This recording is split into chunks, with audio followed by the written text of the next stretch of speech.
12वीं कक्षा हिंदी के जो इम्पोर्टेंस चैप्टर थे, चाहे गद्यांश के हो या पूरक पाठ्य पुस्तक के हो या पेपर के फॉर्मेट हो, 12वीं कक्षा के हिंदी के बोर्ड के इन सभी चीजों को पिछले वीडियो में डाला जा चुका है।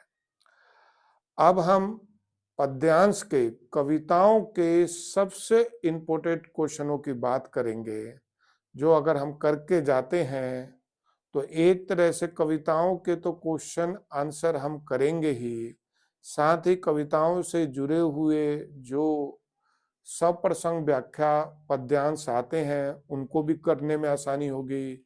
साथ ही कविताओं से जुड़े हुए जो बहुविकल्पीय प्रश्न हैं उनको भी करने में हमें मदद मिलेगी। कहने का मतलब है कि अगर हम इन क्वेश्चनों को कर लेते हैं तो सिर्फ हम क्वेश्चन को ही नहीं करेंगे, पद्यांश भी और कविताओं से जुड़े हुए बहुविकल्पीय प्रश्न को भी करने में मदद मिलेगी। अब ये इंपॉर्टेंट क्वेश्चन कौन से हैं ये देखने की है। पहला है देवसेना कविता, जो देवसेना की कविता है उसके अंदर से ये पहला क्वेश्चन है कि उम्मीदों की बावली किसे कहा गया है। दूसरा कि भाई देवसेना कविता का प्रतिपाद्य बताइए, कि आप देवसेना कविता को पढ़ने के बाद उसके किस सारांश पे आप पहुंचते हैं, ये भी बहुत इंपॉर्टेंट है। तो देवसेना से दो बहुत इंपॉर्टेंट क्वेश्चन है। कार्निया की गीत, ये जो जयशंकर प्रसाद ने लिखी है, कार्निया के गीत कविता में कार्निया भारत की किन विशेषताओं का जिक्र करती है और भारत की वो कौन सी एक विशेषता है जो भारत को दूसरे देशों से अलग करती है। ये वाला एक क्वेश्चन आप जरूर करके जाए।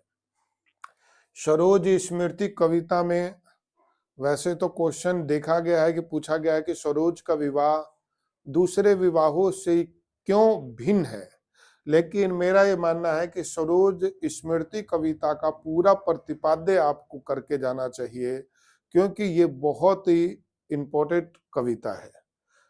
ये दीप अकेला जो कविता है, जो सच्चिदानंद हीरानंद वात्सल्य गे की कविता है, इसमें इम्पोर्टेंट क्वेश्चन जो बहुत ही महत्वपूर्ण है कि दीपक का महत्व कब है, जब वो अपने अभिमान को त्याग कर समूह में जले। ये क्वेश्चन बहुत इंपॉर्टेंट है कि दीपक का महत्व कब है। मैंने देखा एक बूंद, ये भी सच्चिदानंद हीरानंद वात्सल्य की कविता है। मैंने देखा एक बूंद में बूंद किस प्रकार अपनी सार्थकता, अपनी उपयोगिता दर्ज करवाता है, ये भी बहुत इम्पोर्टेंट कविता है। बनारस केदारनाथ द्वारा लिखित कविता है और इसमें बनारस की विशेषताओं को आप जरूर याद करके जाए।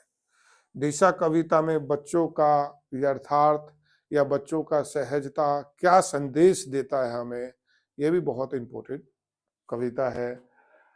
बसंत आया जो रघुवीर सहाय की एक महत्वपूर्ण कविता है, उस कविता से कवि की सबसे बड़ी चिंता क्या उभर के आती है, ये भी बहुत महत्वपूर्ण क्वेश्चन है।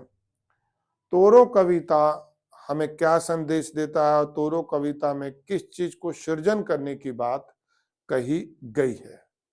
भरत राम जो प्रेम कविता जो तुलसीदास ने लिखी है, इसके अंदर से कई क्वेश्चन बन सकते हैं, लेकिन इन चारों पांचों पदों को जब आप पढ़ोगे तो आप पाओगे कि भरत राम प्रेम कविता के अंदर जो भरत और राम के प्रेम के विभिन्न पक्ष हैं और उनके फिर वियोग के जो पक्ष हैं उनको आप जरूर करके जाओ।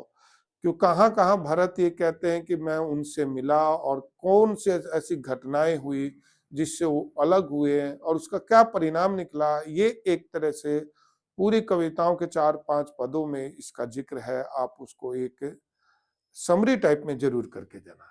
12 मासा कविता में नागमती जो मलिक मोहम्मद जायसी ने 12 मासा लिखी है, कि 12 मासा जो कविता है उसमें नागमती का जब रतन सेन से वियोग हो जाता है जो उनके पति हैं, तो उसके बाद नागमती की शारीरिक दुर्दशा क्या हो जाती है, उसका जिक्र आपको इस कविता में महत्वपूर्ण प्रश्न में करना होगा।